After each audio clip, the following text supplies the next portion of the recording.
Right on. I never know if I'm going to break these things. So thank you for. Oh, it looks like somebody's here. Okay. I'm going to go ahead and get the show on the road. Just FYI, the plan that I'm on has a 2 hour limit. So hopefully we don't, waste your time. But, obviously we're going to go as need to. And if you have questions, feel free to ask. With that being said, I'm Carlos Rosario, Sean Mitchell. Sean, take it away, Sean. Well, I'm really pleased we could get together and do this course. Obviously, since we've been linked up, we've obviously had a lot of private chats, but I think there's always so much gold in our conversations that it's nice to be able to share some of the insights. It's always a lesson, always learning from whenever I speak to you. So, I know some of the people registering probably are from my crowd, from people who know me, who may not know Carlos. So, Carlos is put together with a mutual friend, somebody we both know, and he's like a copy, but more than just a copy, he's also like a strategist. He's an absolute wizard at this type of stuff. He's got a long background as a freelancer, but also before that, he's had the real world job.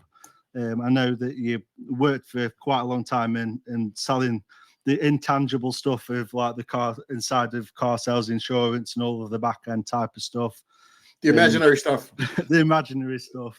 And then moved on to sort of getting, I think from speaking to you, it was sort of in 2008 when obviously we had the financial meltdown that sort of turned everything upside down for you. But you've been forced into the online world and done freelancing for a long time. You got there the salts of water.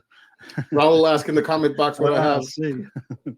But yeah, he's been in the freelance world for a long time. But now I think he's pleased to say, and I know from speaking to him, is in the true FU position. He doesn't take client work anymore. He lives and breathes the thing that we're going to be talking about today, and he's a really, really genuine, open-minded. He's very always inspiring whenever I speak to him. He's always got these nuggets and insights and different ways of looking at stuff. So I'm really stoked that we can get on and have this chat, and that you can share what you know with everybody who's hopped on with us today.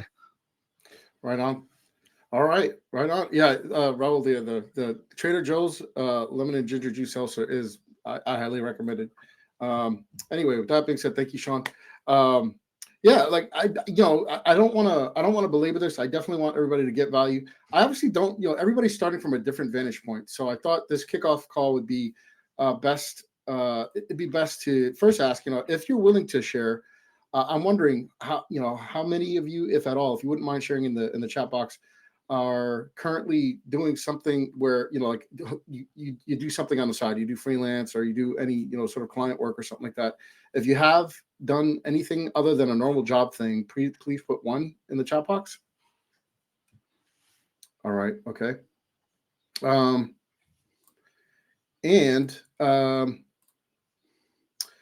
So I guess the thing about this, our purpose really is in talking with Sean about all of this stuff. I always have this expression. I thought it was clever at the time, but now I kind of believe in it. I don't, you can give ChatGPT, my hustle. I'm sorry, my grind.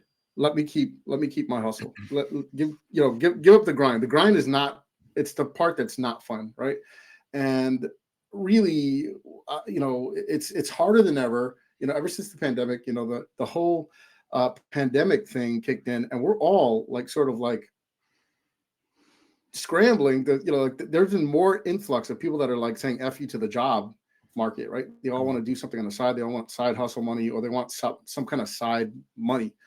And so, ChatGPT comes along, right? And it further disrupts everything, right? Because it's making everything content creation is going to go through the roof.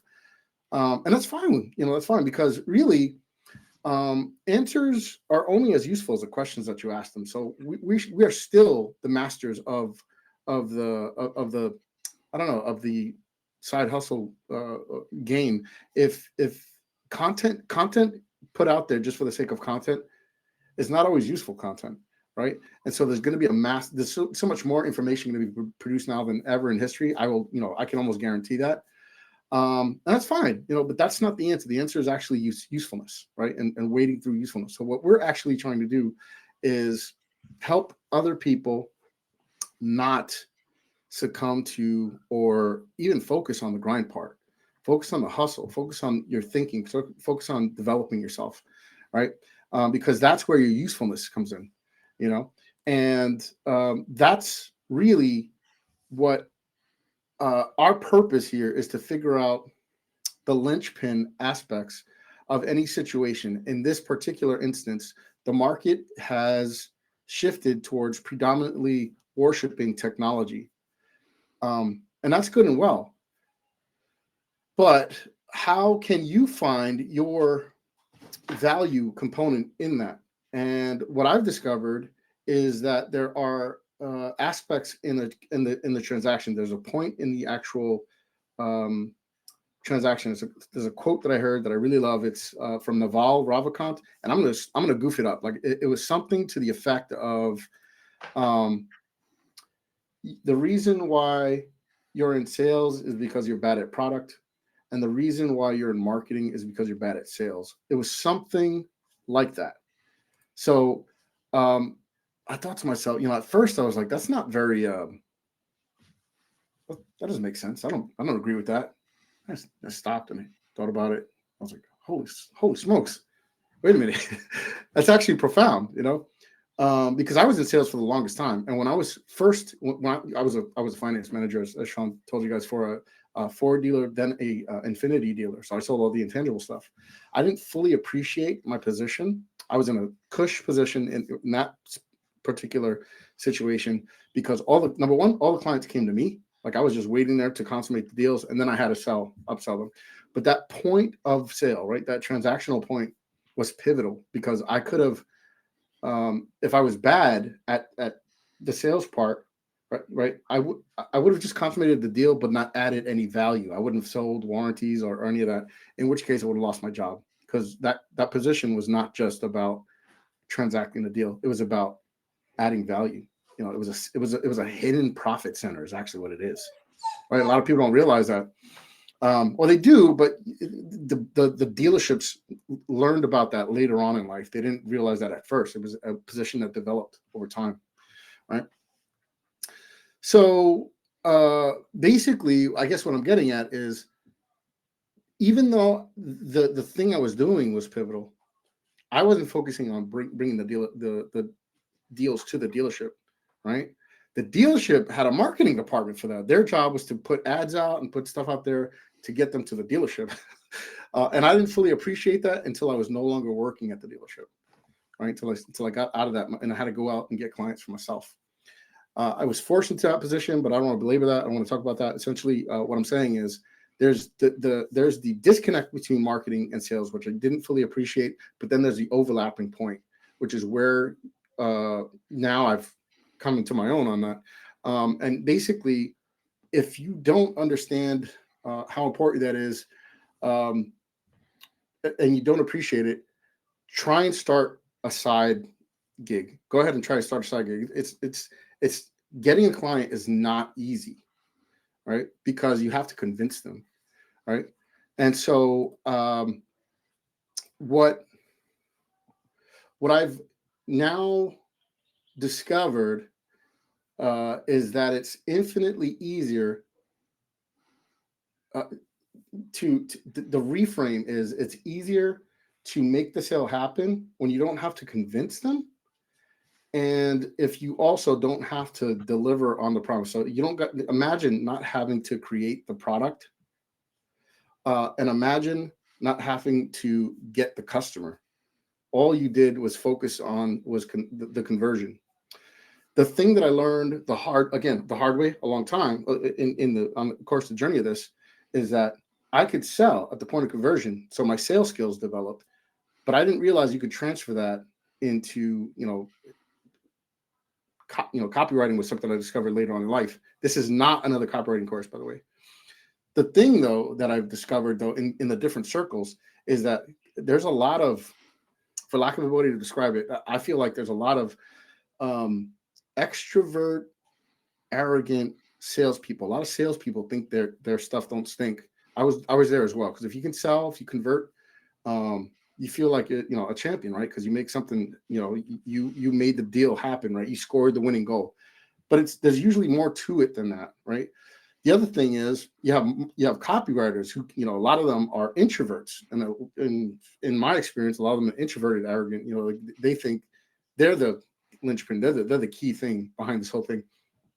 And again, I just read something the other day where a copywriter is like, if you can't write long form copy, you're not a copywriter. And I was like, I didn't agree with that assessment at all, because I don't think you have to write very long in order to make sales. In fact, I think the key to all this, to remember, in my opinion, let me know if you disagree with me, like there's the thing to focus on is who's buying the thing, right? The buyer is the most important aspect of the transaction, because if they don't want it, or if they're not at all interested, guess what you're not going to do? You're not going to sell the thing, if that makes any sense, right? So basically, in thinking through that, and in getting coaching and mentoring and discovering all these different models out there, what I've uncovered is that it's far easier to try and find people who already have things in place, that already have momentum, things that are selling, or they have revenue, they have a real business, they have things that are already in place. They're bigger than you, they're bigger than me, right? And just go ahead and see if you can't add value to what they're doing. Am I making any sense, or is this kind of like what am I talking about? I think, give me a yes if I'm making sense. I know Sean, from any me, 'cause feedback from you? I'm the curious student here as well, learning this stuff alongside with you, and that it makes sense. And I know something that you've spoke to me privately a few times about is sort of where you can place yourself on that whole spectrum. Is key to how successful you can be. You can either like start and try to do the sales, try to do the marketing, try to do all of that stuff. Yet these little pockets in between all of that where you can go in and be just equally as successful without having to take on all of that burden of being great at sales, of being great at marketing. Yep. Yeah. So I guess ultimately what we're trying to do is reduce change the model, but change the paradigm, right? Trying to shift your mindset into thinking through how can you succeed, or how can you attain success in less steps, right? Being closer to the goal. Like if you're playing a game, like it's easy. Like you play pool. I don't know if you guys shoot pool or anything, but basically, like if a ball is already at the pocket, like all we're gonna do is aim for that ball that's already near the pocket, right? You're not gonna try and do a trick shot to get it to go in the pocket and out and somewhere else. Like you're just trying to score, right? The more things are lined up, the more ducks that are in a row, the easier it is to score, right? And so what we're looking to do is show you how there's a multitude of businesses out there that already have things in place. Why do you think, like why do people try to get into places like, I don't know, to like sell their goods, like have their product and they try to sell their goods on like ClickBank or Walmart, for example? Because those places are already they already have flow, they already have distribution, they have clients already, they have customers already looking at them. They're already channels. It doesn't make sense if you're interested in doing a thing to recreate the entire flow system that is in place. You want to go to where there's hidden pockets of opportunity already in place, if that's making any sense. So what we do is more of an anti-business, right? If you're trying to start a business, that's recreating Walmart, in my opinion, right? You're trying to recreate this giant monolith of a thing, when in reality, you should be trying to figure out how to get into little Walmarts, in my opinion. And there's a bunch of them. There's a lot of them, millions of them, actually. So what we do is more guerrilla, right? It is anti-conventional because people aren't thinking like this. But to flip the script, if you've got a job or you know anybody that has a job, it is actually a reframe of that same model. If you're going to get a job, you're probably better off. Your odds are better of getting a higher paying job by going to a big organization who has demand for whatever it is that they're selling and can put you into their organization to sell on their behalf or to do whatever you're going to do on their behalf, right? We look on job boards because they're already there saying, hey, would you like we have this job available, come apply for us, right? And so you end up working for an organization that is a big monolith already, and you're just a cog in the wheel. This is the same model, different mindset. What we're delinking is our time and being handcuffed to that position, so that we are free to do things on our own terms. I mean, I don't know about you, but like we all want the money, but nobody wants a boss. We all want money. Nobody wants a job, right? We all want money, but nobody wants to be told what to do. So this is kind of a guerrilla movement. It's anti-conventional, and it's all about honoring self-autonomy, like having respect for your own time freedom and putting constraints on that. So flipping the script so that you're not looked at as like an underling, as a cog, but more so as a add-on profit partner. You're somebody that comes and adds value, and you can do it on your terms, right? If that's making any sense. Sean, how am I doing? Is that like? Yeah, absolutely. I think that's the key distinguishing part with this. Most side hustles, most things that you're going to go and set up, it is starting from scratch. To use your pool analogy, it's shooting right across the table. It's going to be a lot more of a tricky shot, and that's why you see a vast majority of businesses fail. Vast majority of people who try to start a business fail. Where if you can slot in, not as an underling, like you've said, or not taking on clients, you're not looking for one boss or 10 bosses or 100 bosses. You're getting yourself in where there's already transactions happening, there's already sales happening, there's already business happening, and you're adding value into that business. Like you said, as a profit partner, that makes complete sense compared to trying to start stuff from scratch, which it is very hard to do. It's a very competitive market, and I think people, when they're looking for different ways of getting more clients or looking at different side hustles that they can start, they underestimate just how much competition, especially since COVID, that there actually is now online, of people who are out there undercutting each other and shouting louder, like the Purple Book says, making bigger and bolder offers, where you can go in and really this is pretty much untapped. There isn't many people doing this type of model, so it's really refreshing to actually do, and also for the business point of view, it's refreshing to hear this than the same old things that they're always hearing. Two other points that I want to bring up. I'm wondering how many of you have also tried, if you're not doing client work, because this is not all that this appeals to, how many of you have tried to start your own, I don't know, SaaS company? I know Sean has. Hopefully he'll weigh in on that. Or have tried to create your own digital product of some sort. Like maybe you try to create a course or I don't know, a book or something like that, or something like this. Put a 1 in if you tried any of those. If you haven't, don't put anything. Put 0.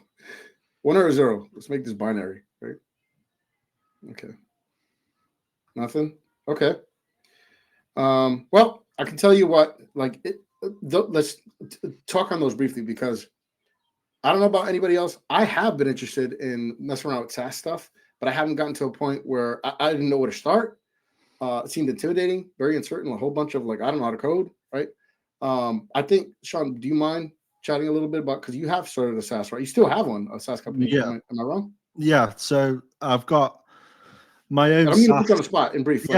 It's something. It was 2016. It was actually founded. So back then there was a lot less competition. I don't code myself, so I got a developer who built the SaaS. And I mean, everyone wants the recurring revenue, and it's the model. It's very passive once it's set up, but it's very hit and miss whether you're going to go out and create something, because with SaaS, you still need to create something, even with like what they use minimum viable products, where you have something built, it still comes with a cost. Fortunately, with mine, it was one of the lucky few. But there's been other SaaS that I've started that I've spent good money on, that you spend all this time. It's almost like creating your own baby, and you go and put it out into the world, and then you realize, so we've got to get the marketing dialed in, we've got to get the sales dialed in, and all of these complexities that go with that. And even as someone who's run a successful SaaS, it doesn't mean then that the next one that you go to set up is going to be a guaranteed success, just because you've learned those lessons. Because anything that you go to start from scratch comes with inherently with a lot of risk, that people may not find a product market fit. So yeah, I mean, I see it the same as I see a lot of the high level type stuff where you can sell their SaaS, so you don't have to worry about creating the product. But then it's sort of, you become commoditized because everybody has access to the same product. So if you want, say, $200 a month, there's somebody just down the road who's quite happy to take $50 a month, $30 a month for the exact same solution, and it becomes a race to the bottom. Yeah. So I think I read somewhere that the key to all this stuff is, and a lot of people just lose sight of this, and it's been true for like centuries, and it's just gotten worse, is attention. Like, we are in an attention economy, right? Like, we're all, like, you could be looking at Facebook, I could be looking at YouTube, and somebody else could be looking at Instagram. It's right next to each other. We're all in the same room, but having a different experience on our device, whatever that happens to be, right? So it's the platforms that are sort of winning the attention, but it's how can you utilize that. And some people actually have pockets of profitable attention, and that's where, like that's where these distribution channels that I'm talking about come in. Because I mean, if you like, a lot, I know that there's a lot of hacks for a lot of these platform companies have actually just utilized this to grow their own platforms. Like Airbnb has, I don't know how many millions of users now, right? Like, I don't even know, like, if you use Airbnb, but I have. It's interesting. Yeah, they hacked Craigslist, which I don't know if anybody uses Craigslist anymore, but they basically tapped into the Craigslist ecosystem network, right? But they started with somebody else's audience, is what I'm saying. Same thing with Facebook. Facebook first started with, they were first started by appealing to college students, right? And so they just simply appeal to college kids at the time, and they were like, "Hey, this is for college students. Use this platform." They went to people that already had audiences. They went to places that already had distribution, right? And so that's all we're doing here, is figuring out who has the distribution of potential people that we can sell to. And then I guess the next question is, what do we sell them, right? You don't sell them.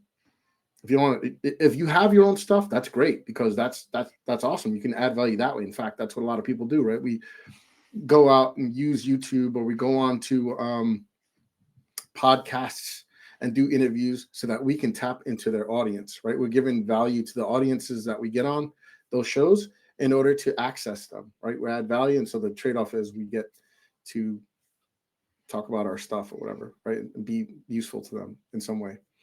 That's always been the model, right? Essentially, that's what YouTube is. Every time a video goes up on YouTube, people are looking at a thing, and then you're presented with like intermittent ads between that. So the platform's value is like, they're like, yeah, you can put your videos up here, but we're going to show people that pay for ads on top of your videos, and that's kind of the trade-off there, right? So, but that costs money. So if you don't have money, if you're a small fry, it's, like it costs money to get that going. There are ways to do this without money. You can be a content creator if you'd like.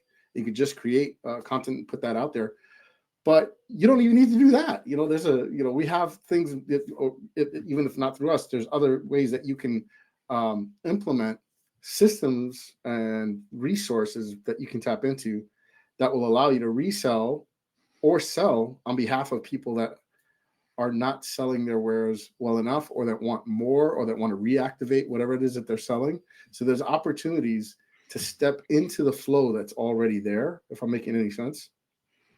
I think that's And just touching on that. I think the creation side is what gets a lot of people bogged down, whether it's creating content, creating products, creating audiences, all of these things. That's where the bog down happens. That's where you can quickly right, lose your way. And I mean, that's the cool part with positioning yourself in the right pocket, like you've mentioned. You don't need, if you can remove creation from the equation, where you can make money from this, you can bring income into your life from this without having to create, then you're removing one of the biggest obstacles that will cause you to fail. And I think that's really, because you look at most stuff you look at doing, there's some level of creation somewhere, whether it's product, audience, offers, whatever it may be. And there's a lot of, then going back to the trial and error, there's a lot of trial and error involved in that. yeah, for sure. Just because I hate that, sometimes you speak and not you, but I speak, and it comes off as abstractions. So I want you to realize the simple premise here, the simple mission with this is that we are trying to establish freedom partnerships for fun and profit. Really, that's what we're doing, right? But how do you do that? I guess is the underlying question, right? It's again, simplicity is what they. I heard this before. Money loves speed, and if money loves speed, speed loves simple, or something like that, or straight lines, or something like that. No no turns, right? Straight lines, just direct and the shortest distance, right?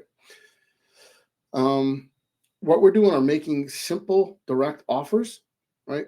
They're easy, no risk offers, and we're carrying, we're quote unquote carrying the risk, but basically what we're doing is it's an alternative to right now. If you haven't heard of the book, if you haven't, I don't know if you're sleeping on a rock or what, but like Alex Hormozi released his $100 million offers book a few years back, and it completely, like, every ad is, we promised, it's some variant of, I'll give you whatever I'll make you $1 million and without you having to lift a finger, or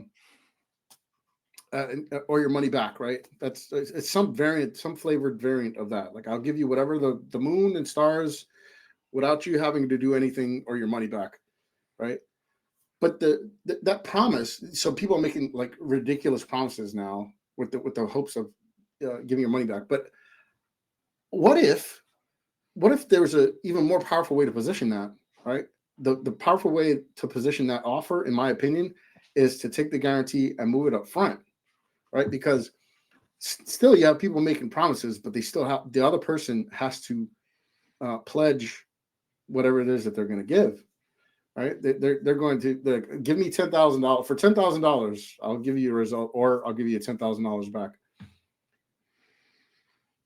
Me and Sean talked about this on end. I don't know about you. Number one, the other party does not want to if then come money situation. They don't want to trade their money for an if then.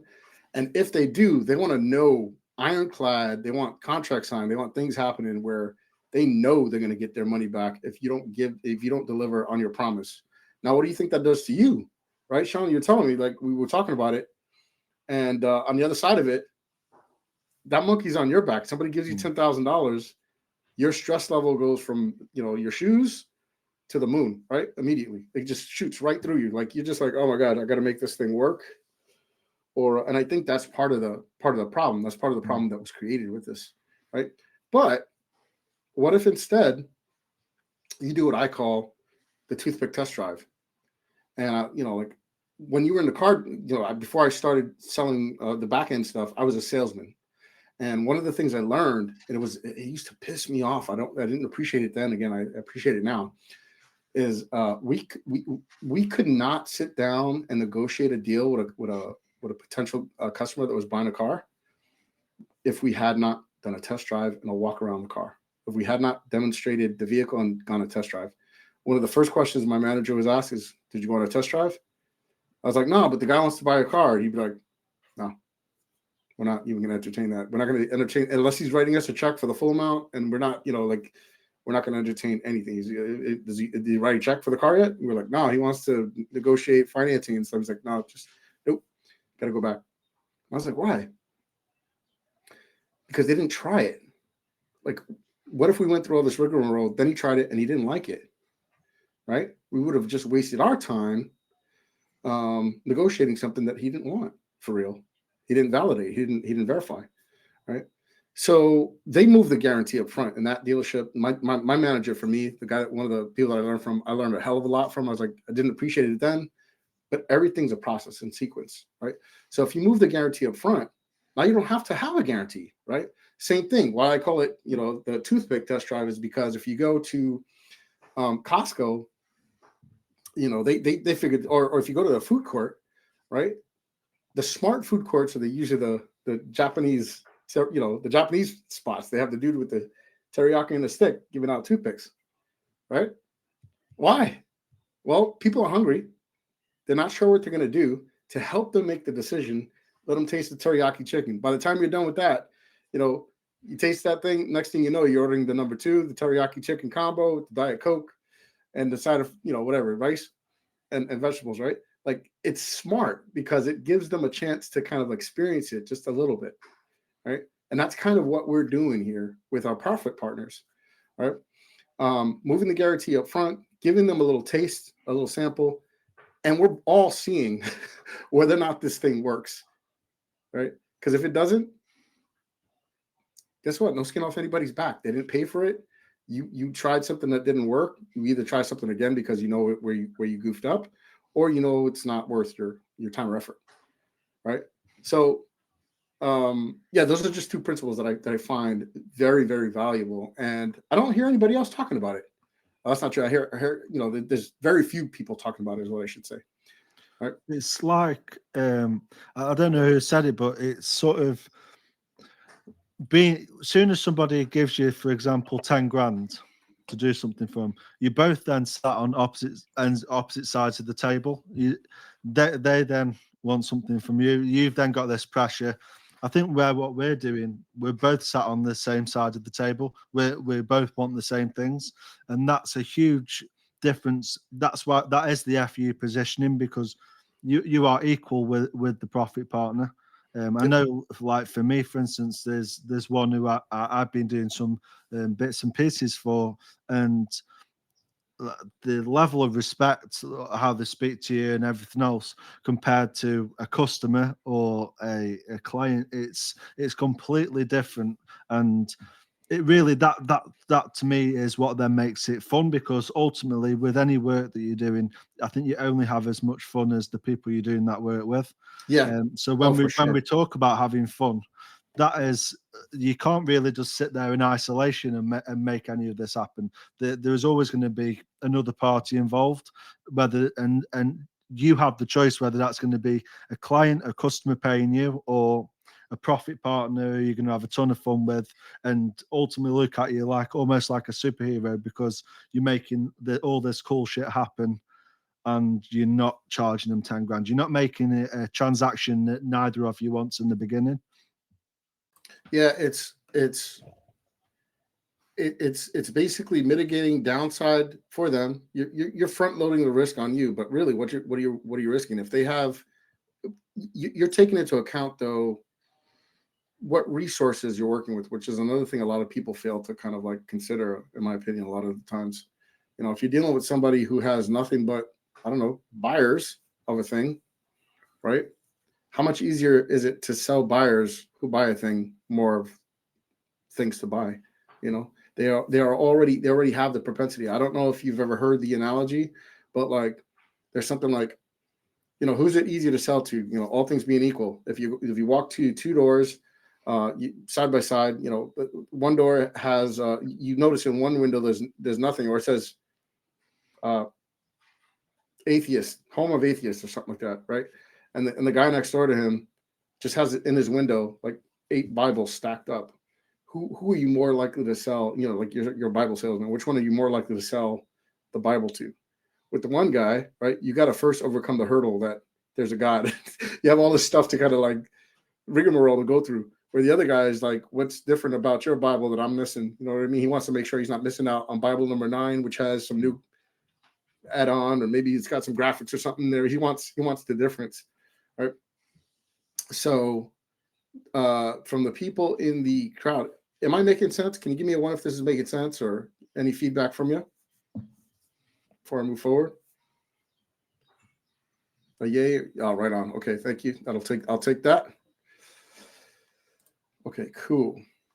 And ask questions. Your questions are usually where you'll get the most value. If you have a question about this or anything that I'm rambling on about, ask. It's usually that's where we get the best.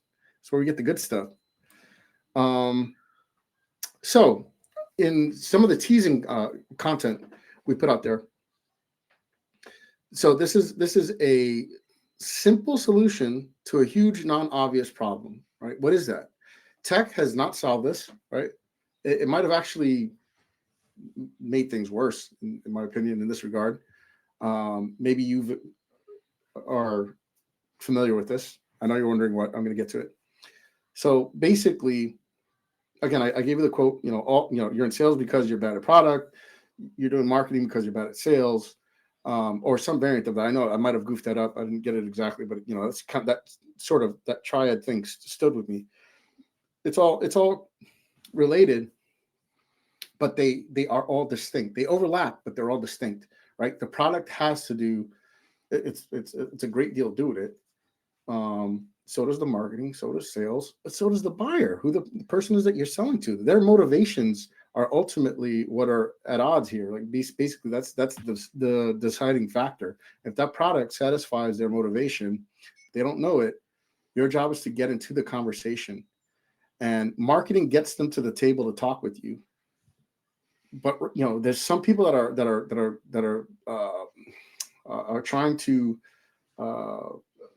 position, like, take this part away, but technology has not solved the problem. Is intimacy, right? The problem is like respecting and feeling heard. Tech has not achieved that just yet. I don't know about you, but whenever I'm calling for customer support on something, right, and I get the voice robo thing, I already know I'm smashing zero because I don't want to go through the prompts. I'm trying to get to a human that I can complain to and explain my situation.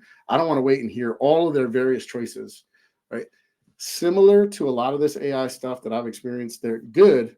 And you can probably, you don't need this for everything, but the larger the purpose, the more likely it is that you'll need a human interacting. That's kind of what I didn't understand about the selling of this intangible stuff, like selling warranty, selling maintenance, selling gap insurance, right? Or alarms and all of these things. We had a reason with them. We had to explain stuff and listen to what their situation, what their objections and gripes were, right?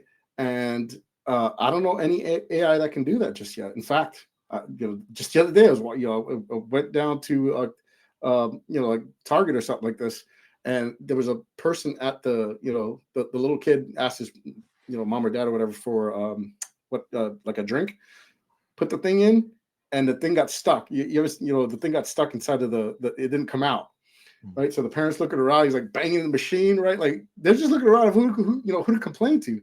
They're okay if the transaction had worked out just fine, but it normally didn't, but it should have at that small level. We can't, if you can't get the soda damn thing machine to work, right? What makes you think that you don't need a human to buy a $30,000 car or like a $200,000 home? So intimacy, respect, and feeling heard are the things that are still in contention. There's still things that a lot of people are. I think they're getting worse at it now. To be honest with you, AI is getting good, but it's not there yet. It still has limits, in my opinion. And I wonder how many of you agree with that. I think as well, because I'm a bit of a traffic nerd, as you know, so I go on Facebook purely just to see the ads, and you can tell like which ones now are written by AI. It's still pretty obvious. Revealing, yeah. And I mean, I'm like you. If I call Amex, I want to speak to a person. I don't want to speak to a robot.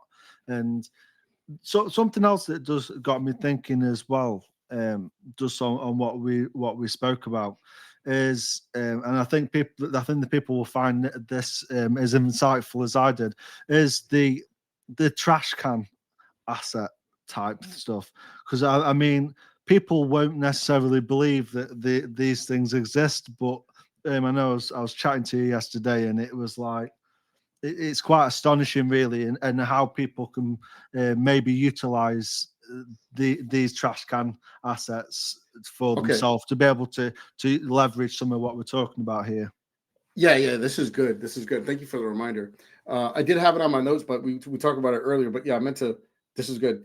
So you might want examples of this stuff. So let's get into that, because obviously, if you don't have any questions, I don't want to keep you here longer than you need to be. But getting to examples of things.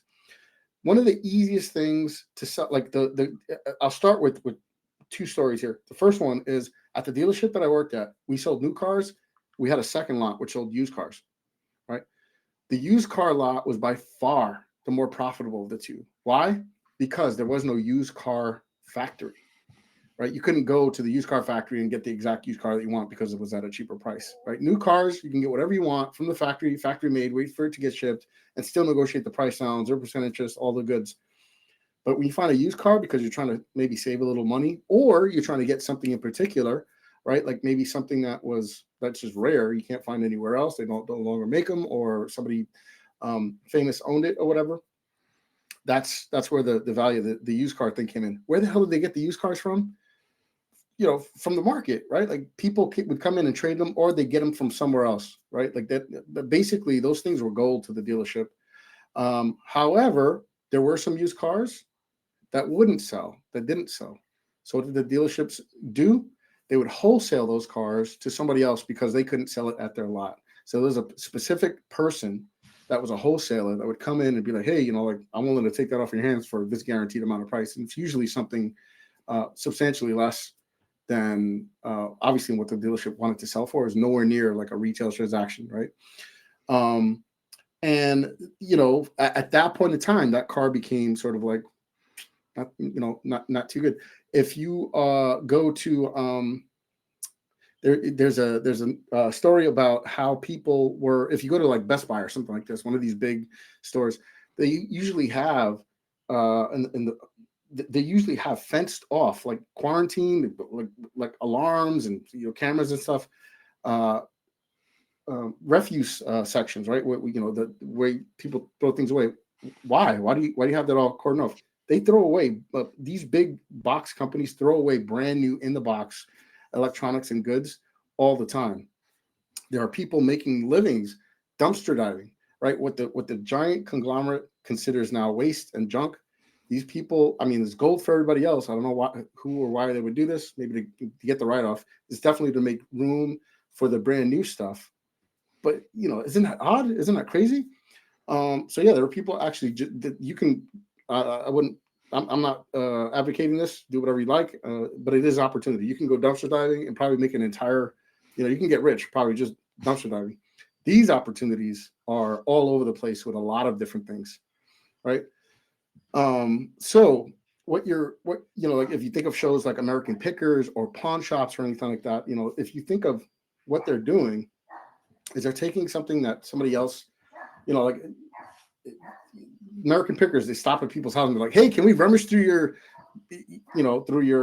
garage or through whatever, can we go through your junk essentially and see what we can find? And I remember watching one show and the guy found like an old I think it was like a Coke vending machine or something like this, and the guy was like, yeah, I was thinking about getting rid of it, it's all rusted, and like he's like, it's just sitting there. And the guy was like, how much you want for it? He's like, oh, I don't know, like it was some ridiculous throwaway amount, something like $10, $50. I don't know what it was. Some I can't remember exactly what it was, but they got the thing and they resold it for like thousands% more, and I was like, holy smokes. But the thing about that is because those are hidden markets, right? Those are inefficient markets. You're tapping into somebody else's junk or inefficiency of what it is that they're trying to get rid of. Another, it's the whole premise is one person's junk is another person's treasure, right? One person's trash is another person's treasure. So that's easy to remember. But essentially, that's what you're kind of that's what we're leveraging here. We're tapping into that idea, if that makes any sense. And the examples that I have, like personally, because you're probably wondering, how the hell does this work in the wild, right? Well, let's start with one that you can actually look up yourself. In 1982, there was a book called Astrological Love. And if you hadn't heard of it, me neither, because they sold a grand total of 2,000 copies that year. And I think for first run books back then, it was around, you had the author couldn't publish less than 5,000 to get, hardcover books. Kindle wasn't around back then. All right. So she sold, it was a female author. She sold 2,000 copies, sold it to flea markets and discount, 99-cent bookstores and stuff like that to the rest.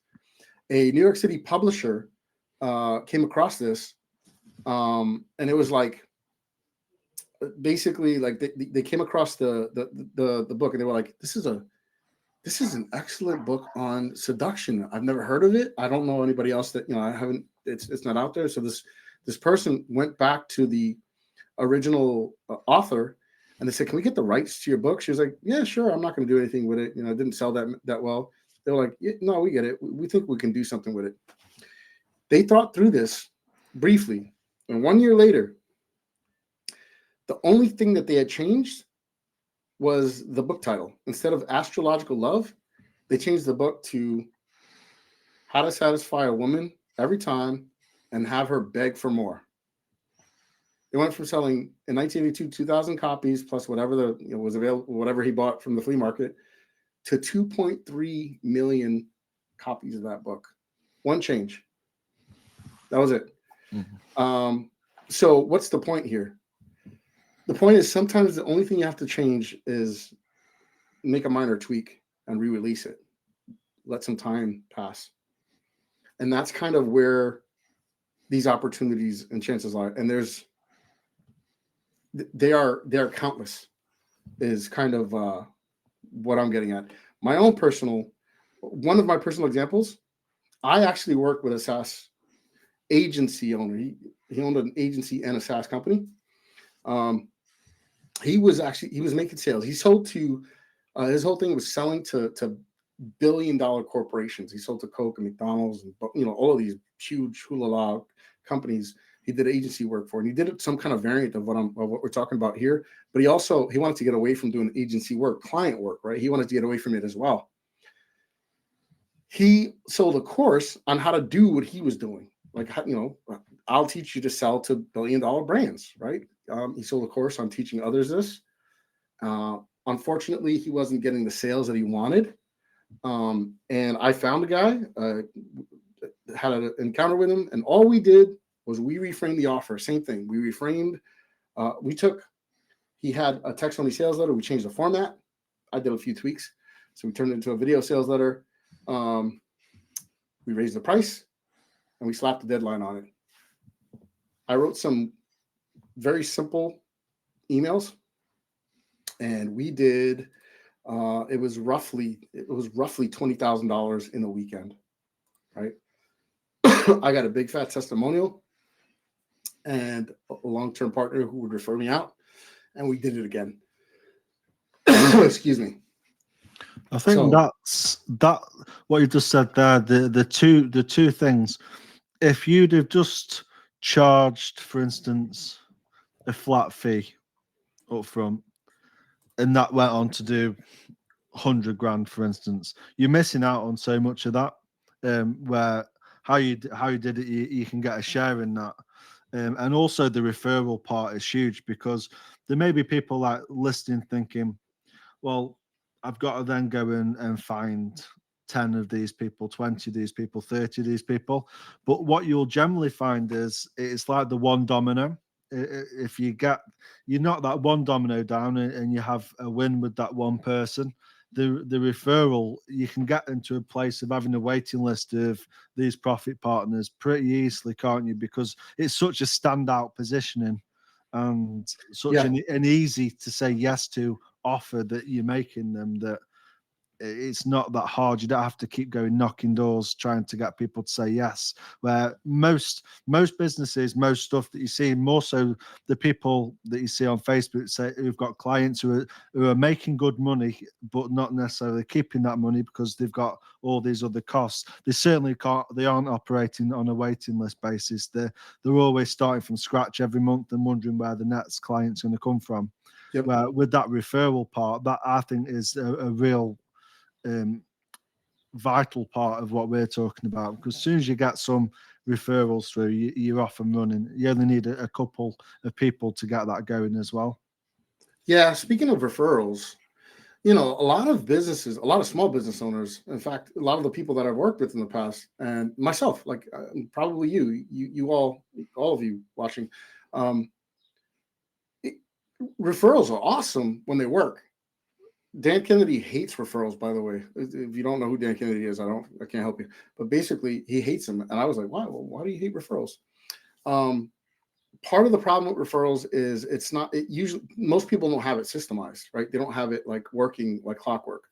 They don't have a system to get it going, so it's always hit or miss. It's kind of like you never know when one arrives. It's cool and it's great, but you never know when you're gonna get one. By the way, I think the reason why he hates them is because they come with they're usually not properly prepped for how they're going to work with them.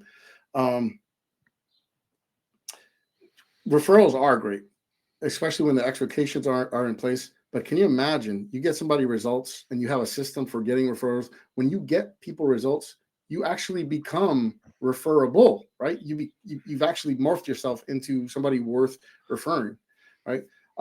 That's usually a prerequisite. It's not who you. That's usually a prerequisite for getting on certain shows or platforms, right? Like if you're going to get on a podcast, sometimes they're like, what else have you done? In fact, that's one of my recollection is that's one of the requirements. Like you can't get Seth Godin. He said explicitly, I will never go on somebody's podcast who hasn't done at least 100 episodes and has done it for at least a year, something like that. And I was like, oh, yeah, it's criteria, right? So you got to become referable. To become referable means you have some notches on your belt, right? So you have to get results. And it's not hard to get results when you understand the ducks that are in a row, when you understand what resources you have to work with, your own tools, your own ability to actually make it work to get them the outcome that they want. And you can do it reliably. You can do it over and over again, Plus, you're not giving them any risk whatsoever up front. There's no downside to them at all. That's what makes something easy to sell. Is this making sense, folks, or is this fluff? Is this useful? Feedback would be helpful. All right, right on. Thank you. I appreciate that. All right. So I don't want to again, we are almost hitting the hour mark here. So I want to get to. You're probably wondering, what are some of these? What are some of these profit partners? Right? Who are these people? What are the folks that you should go after? That's going to depend on your own preference. That's it. That's the scapegoat answer. No, but okay. So the places that most people, if you have an agency, right, you're going to do it. What matters is who you're doing it for. The after the word for, who is it for? Is the part you got to focus on. That's your kind of like, that's something to think through, right? And if you haven't done any sort of like any of this stuff, if you haven't tried it before, if you haven't tried to get partners, it's just like the analogy I give you is like, how are you going to know whether or not you like vanilla, strawberry, or chocolate if you haven't tried, like ice cream, for example, ice cream flavors. If you never tried any one of those, how do you know which one you like until you try it? You won't know, right? So the ideas are preferential basis is going to be based on your own liking once you've tried it. But some ideas, easy places to go to start would be, I think, coaches and consultants, right? A lot of those folks they also have a book out, they're authors, but there's also other class of authors who aren't necessarily coaches or consultants. They're doing it to, like, for example, even though he's kind of like a mess right now in the media, Russell Brunson he doesn't take clients, but he has books out to sell his SaaS offerings, right? His book is there as a lead gen mechanism, gives people value, but ultimately it's a sale. Those are sales mechanisms to sell ClickFunnels, right? ClickFunnel related stuff. Advisors, like financial advisors, are always putting out stuff, and they always want to sell more of their financial advising services. You have other course creators. You have people that are selling all sorts of courses. Just look on udemy.com. Look on YouTube, right? They're all over there, like trying to pimp out their course, right? Whatever the niche is, right? You're gonna make your list of niches. You have SaaS company founders. You have tons of people on like sites like AppSumo that are trying to sell they're trying to get the word out to get a user base to finance their goods, but they're also trying to, a lot of the smart ones have upsells, right? They have a recurring aspect to it, right? So they're getting the word out about their thing, trying to get some buyers to fund the service, and then they're upselling ongoing things, right? In fact, the platform that we're on right now, that you're watching this webinar on, was an AppSumo deal for me. I love it, man. But they have, I bought this years ago, right? But they have since gone on. They sell, they have an affiliate program, right? And they sell more of this, more of their. I could easily be an affiliate for it. You've got Facebook group owners, right? You have small business owners and all of their, what are they called? Places where you go where they advocate. It's like lobby groups. I can't think of the word. I should have wrote it on here. But small business owners usually have their own. What are they called? Small business group things, and you can find them. You can find them all over the place, right? These aren't hard to find. You got Google searches, you got Google small business searches. You have ad libraries like Facebook's ad library, Google's ad library. You have ad library services for people that are, like promoting ads. If they have a pronoun designated for the title of what they do, if you're looking for CEOs or small business owners, you can search that on LinkedIn. You can probably search that on Facebook too. YouTube is tremendous for lead gen for all of these types of people. And then consider making a list of just other pockets of opportunity. Who else has them, right? You got newsletters. Look for the newsletter, podcasts, right? It's not rocket science. It's you thinking through and putting the list together and then having a game plan to reach out to them. One of the smartest plays, like for me, for instance, I always go towards SaaS businesses because I've got a SaaS business, and I know SaaS businesses will be sat on a lot of leads, ex-buyers, churn buyers, free trials. So those people, you go to them and connect some dots for them and bring them some new revenue, and that's a huge win. Also, high ticket, because I've done some high ticket selling myself, and I know that the numbers. Most of you don't have to do the delivery if the coach is involved and you don't have to worry about being the coach and you only are bringing revenue in for them guys, then that's a huge win as well. And I don't know if I can share this, but I'm gonna share it. But go for it. A little hack that I utilize is, say for instance, I want to get in front of people with email lists. The way that I've thought about this is go to the newsletters where the people who are wanting to learn how to grow their email lists are already sat.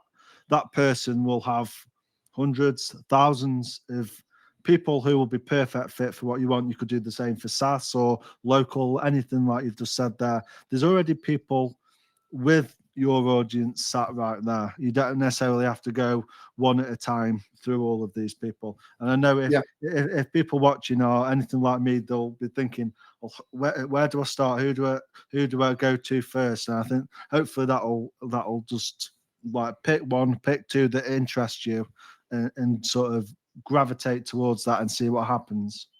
Yeah, yeah. Now, I want to underscore this and encapsulate it with the idea that what you're doing is you're finding these people, you're finding your target, where they're collecting everything that Sean just said, everything that I just said. Where are these people pulled up? Where can you find them? You're making a list of these people, and you're making a simple offer to them, right? You can offer to sell your thing, which is if you don't have a thing, then don't worry about it. You can also sell other things to them, like you can sell affiliate offers, or believe it or not, you could sell them their own thing right back to their audiences. And this kind of like blows people away. Yes, and they'll pay you to do it, just like that astrological love thing, right? They were like, can you imagine if they had, if they were fair about it, they had gone back to that lady and was like, hey, would you never mind buying the rights, which was smart. If you can buy the rights for cheap, why not, right? But what if they instead were like, hey, let's, we already have a list. If we can sell the damn thing, we'll pay you out of the profits. How does that work, right? Like, would that be a possibility?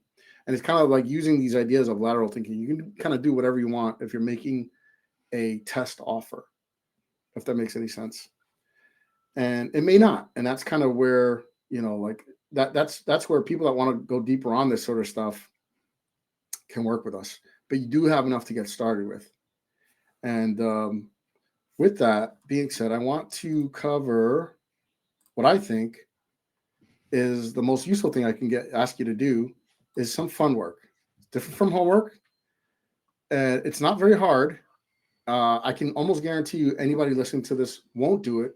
The ones that do will have an advantage over everybody that doesn't. First off, you're getting out of the just learning and consuming stage, which a lot of us are guilty of, right? But you're also getting into the action stage, the doing, So the first thing you should do is make a list of potential profit partners that you might want to work with. Use that list of things that we talked about earlier. And instead of making a list of like 100, like make this easy, make a list of 10. You make a list of 10 people that you might consider reaching out to see if they'd be interested in potentially getting more sales at no cost up front. Something as simple as that. Could you make that? Is that something that's doable? Or does that sound hard? Let me know if that sounds hard or doable. One, if it's doable. Two, if it's hard. Oh, somebody's going to do it. Thank you. Right on. That's courage. All right, on. Okay. Got another. I will take that. With that being said, I hope, I have, I'm wondering if there are any light bulb moments, any questions or feedback. Was this worth your while? Give me a 1 if a yes, 2 if no. Would be. All right. And yeah, that's, again, I don't want to make this overly complicated. I don't want, again, the idea is taking action, simplicity, money loves speed loves simple, and I this isn't rocket surgery. And if you'd like to go further, there's an opportunity for you to do that. Not on this call, so don't worry, but like there will be opportunity. You just gotta, stay involved. What I am hoping is those of you that got value out of this, if there's a place for you to comment and say that you got value out of it, would you let us know? Would you let everybody else know? What type of value did you get? What did you like? And that would be helpful. That actually would be awesome. Right on. Okay. All right. We got people that are like, we already saw your doc. We want to get into the first level. All right, cool. Thank you so much for attending. Sean, I don't know if you have anything else to share or say, but I wanted to, obviously, if anyone does have any questions, we've got Q&A, so an opportunity to ask Carlos anything that you want to ask. As well, just wanted to share a win that I've had like using this stuff this week, because I don't know, I brought a course last week and it was really hyped up. Everyone was saying, oh, they brought, and I got a little bit of FOMO. I brought in and I saw the recording date and it was like 4 years ago.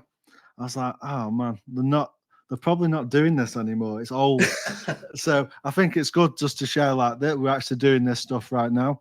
So someone's actually sent an email out to their own list with my affiliate link selling their product. So that, like, to me, I've always built my own email list. I've always done the starting from scratch.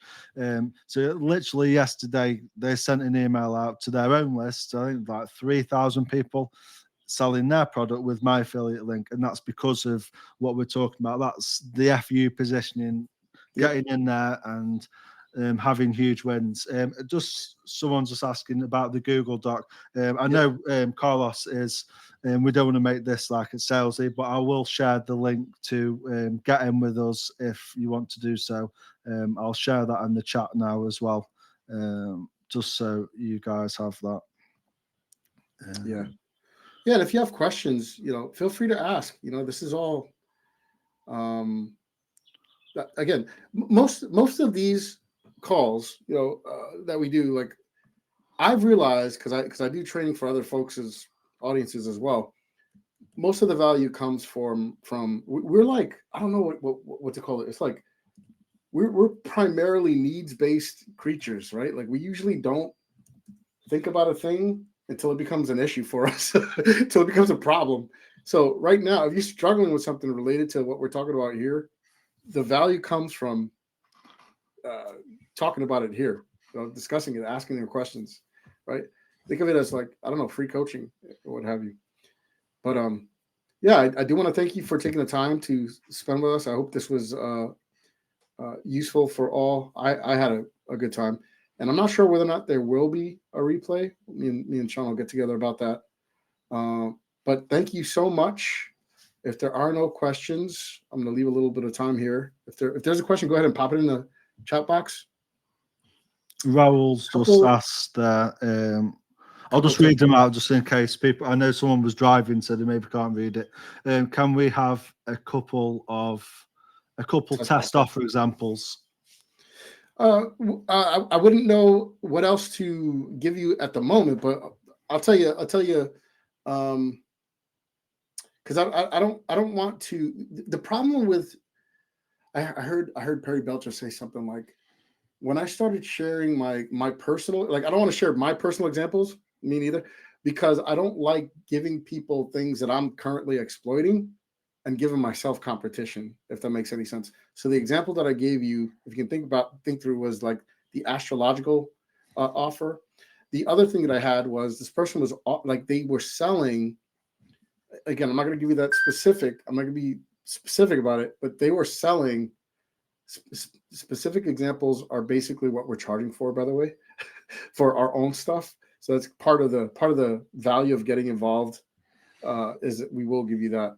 But the person that I was selling the billion dollar brand course stuff to, they just had an offer. They just had something out there, and they were just like, we want to sell more of it. Can you help us with? They actually had the offer out there, but they were asking for help. I found them on a job board. And I just reached out to the dude. I just simply asked him if they'd be open to a test. That was my offer. My offer was, hey, would you be open to a test where you don't pay me except for from profits? The guy's like, what do you have in mind? What is it? That was the offer. That's seriously, that's actually the offer. The actual niche and stuff like that, I guess I'm not getting into. It doesn't have to be. It doesn't have to as well. If you don't want to sell, you don't necessarily have to sell. I think the key is, like, I know when me and you got partnered together, Carlos has written quite a few emails for me now, using his method of how he writes emails, and I've sent emails out for a long time. But I've never seen open rates. I've never seen click-through rates like it, and they're not really selling anything. It's that nuance where my emails would always be quite to the point, quite salesy. Yours, I think people enjoy reading them, and I know certainly, like, if I was a client of yours, I would be blown away with what that we've done, and obviously it's been able to get us out to a bigger audience. So it doesn't even necessarily mean having to go in and really be hard selling. It's just having Yeah, it's not. having that It's touch really not. with the email is more than enough. And people are generally quite lazy, so giving them something where you're going to take all the work off the hands. Take one of the. I always think of that spinning plates example, like where they've got so many plates going. A business owner, that you take a couple of those plates off the hands, they're going to love you for it, and then you get them results as well. You become like the like you've said earlier, you become super referable. You're like their secret weapon that they want to share to the friends. They want the colleagues, people they know. So that's how that'll go. Yeah, yes. Oh, thank you, Sean, because that's actually the offer was really, are you willing to do a test? It's something that simple, right? But I guess then, the next thing that you're wondering about is, what is it that you're doing for them? You're just simply writing emails. We give you emails that we use for these things. Like we'll give them to you as part of the paid stuff. We give those people that want to work closely with us those things. But if you don't want to do that, you can get yourself a copywriting book and learn how to write emails yourself, or you can skip all that and just you can just skip the line. We'll give you the principles behind it, because it's a lot simpler than it seems.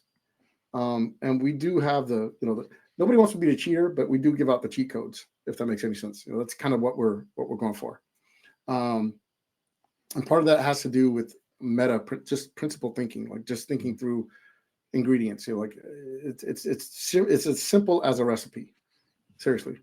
And a good analogy that I liked as well is you go into and I can speak from the business owner's perspective, is if you're going to come in and bake up a new pie for somebody that is going to make them money they weren't going to make anyway, and you're not going to charge them up front for doing it, that's such an easy way to get your foot in the door with people. Even like if you go on my Facebook page, other than a couple of happy birthday messages, there's no content there. I don't have a LinkedIn yet. I can still do what we're sharing via Gmail conversations. And compare that to, like, in the past, I've tried to do selling and stuff, and the first thing you get asked all the time is, like, who have you worked for before? And Yep. Can you show me references? And you have to have all this proof that you need. And when you do this, there's not really skepticism, because, like you've said, there's no skin off the back. It is completely risk free for them to give you that opportunity to then go and do it with them. That's actually the skepticism part. I want to speak to that on Sean's, because it's unconventional. Like, most people aren't used to this. They're like, wait a minute, what's the catch here? Right? Like, what is the catch here? What do you mean? There's no catch. Let's try this. There's no, first off, you have to get them to understand that there is no downside. That's usually the first paradigm shift for people, is like, how is this? Wait a minute. How is this going to work? How are you going to, you told me I don't have to pay anything up front. How do you make money then? Why are you doing it? Right? Like, that's probably the only skepticism you'll get. But that's easy to walk away from. You'd be like, look, man, if you don't want to do it, just don't. Right? You're respecting autonomy. You're giving them the space to say yes or no, but they don't really have a good reason to say no. Right? They have no good reason to say no. There's no risk. That makes sense? Is that useful?